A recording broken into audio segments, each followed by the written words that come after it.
spoke some about some of the really important skills that are really crucial to the success of the Ecology Center.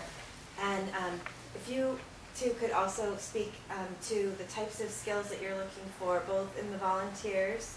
You know, it's really interesting that you mentioned it as well as you did, that this communications thing, I've seen like 5 jobs in that topic in this industry in the last week. Like the Story of Stuff has hired that person, or has hiring that person.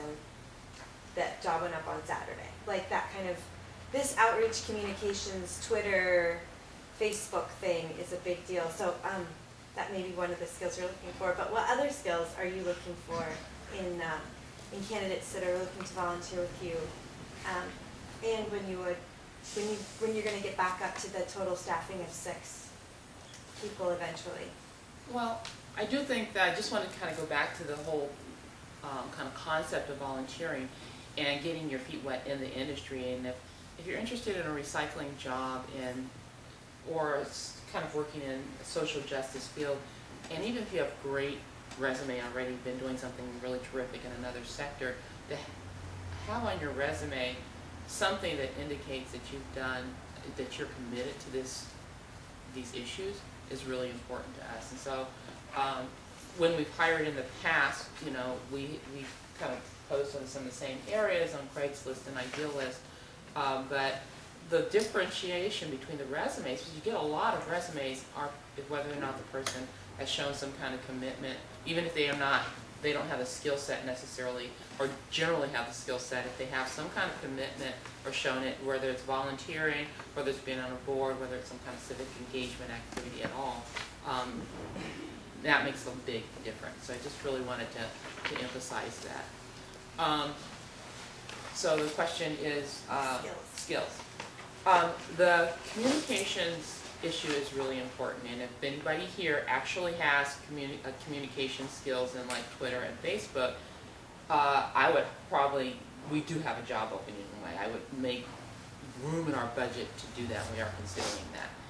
And I know that it feels like it's a bit of a generational thing, you know, that students come out and they already have some of these skills. Like I barely can figure out how to get on a tweet, you know, it's not good, you know, and I think that Facebook personally is kind of a waste of time.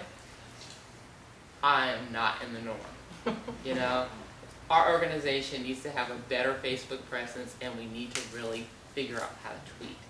And we've been working really hard on that, and to have somebody in-house that, even if it's working part-time on a contract, that can help us get up to speed is a skill that is really needed. And the other area I think is that we found we had a web person, a web manager, who was, he designed and he kind of did troubleshooting on for the computers and web. And he was 2/3 time. And recently, that was one of the people we like, oh, we realized we didn't really need a computer person in-house to do all that.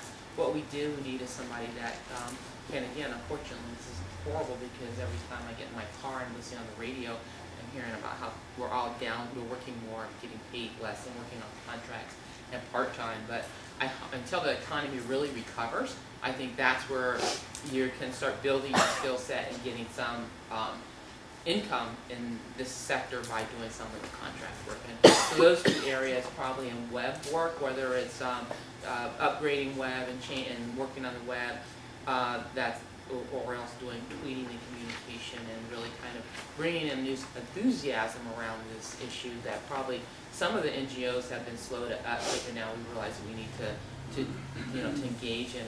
Is really important. And so I think those are our 2 skill sets.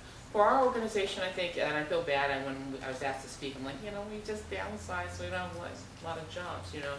But I do think that the skill set, the most important thing is really having passion for the work, you know, and really wanting to be in this sector, because it's, like other sectors, it's really pretty competitive. There's a lot of people out there that kind of want to work, you know, in this area. And so and you have to kind of ask yourself, this is what you really want to do, because it might take that extra to get into the area. And then once that happens, really kind of demonstrating that you want to be there, you know. So there's a couple volunteers that I wish I could hire now, and as soon as we do start hiring again, I will first go back to the volunteer pool.